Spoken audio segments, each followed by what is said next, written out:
நெருங்கின தொடர்பு. ஆதிசங்கர பகவத் பாதாள் பல க்ஷேத்திரங்களில் யாத்திரை பண்ணிட்டு வரத்தே இந்த காஞ்சிபுரத்தில் காமாட்சிக்கு யந்திர பிரதிஷ்டை பண்ணிட்டு தான் சங்கர விஜயங்கள் சொல்றது. அதுக்கும் மேல ஆச்சாரியால் இங்குதான் சர்வஜ்ஞ பீட்டாரோகணம் பண்ணி இங்கேயே சித்தி அடைஞ்சதா பிராச்சீன சங்கர விஜயங்கள்லாம் தெள்ள தெளிவா சொல்றது. ஏன் இங்க சர்வஜ்ஞ பீட்டாரோகணம் பண்ணினா அப்படின்னா, காஞ்சிபுரம் அப்படிங்கிறது அறிஞர்கள் நிறைந்த ஊர். தொண்டை நாடு சான்றோருடையது அப்படின்னு சொல்லப்படுறது. இந்த தொண்டை நாட்டுல தான் சான்றோர்கள்லாம் அறிஞர்கள்லாம் நிறைய இருந்திருக்கா.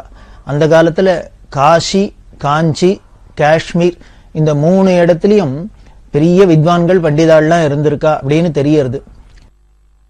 அந்த வகையில தான் ஆச்சாரியால் காஷ்மீரத்துக்கும் விஜயம் பண்ணினதா சொல்லப்படுறது. அதே மாதிரி காசியில தான் பாஷ்யங்கள்லாம் பண்ணி எல்லாம் பண்ணினா. காஞ்சிபுரத்துல சர்வஜ்ஞ பீட்டாரோகணம் பண்ணினா. சர்வஜ்ஞ பீட்டாரோகணம் பண்ணி காஞ்சி காமகோடி பீடத்தை ஸ்தாபிதம் பண்ணி அவளே முதல் ஆச்சாரியால அதுல அலங்காரம் பண்ணி அன்னியிலேருந்து 2500 வருஷமா இந்த காமகோடி பீடம் காஞ்சிபுரத்தோட தொடர்போட இருந்துட்டு வருது. காமகோடி பீடத்துக்கு தலைமை ஸ்தானமா அதுதான் இருந்துட்டு இருக்கு. 18ஆம் நூற்றாண்டில் நடந்த கலவரங்கள்னால அந்த காலத்துல இந்த 62வது பிரிவா காலத்துல காமகோடி பீடம் தென் திசையை நோக்கி மூவ் பண்ண முடியுமா ஒரு சூழ்நிலை ஏற்பட்டது அப்படின்னு முன்னாலே நம்ம சரித்திரத்துல வரலாறுல பார்த்தோம். அப்படி யாத்திரை பண்ணிட்டு வரதே காஞ்சிபுரத்துல காமாட்சியை தரிசனம் பண்ணிட்டா பெரியவா. அங்கேந்து உத்திரமேரூர், வந்தவாசி முதலான பல க்ஷேத்திரங்கள் இருக்கு.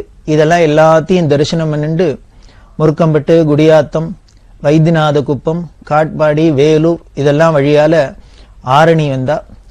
ஆரணிக்கு தரிசனம் பண்ணிட்டு திருப்பார்கடல் அப்படின்னு ஒரு க்ஷேத்திரம்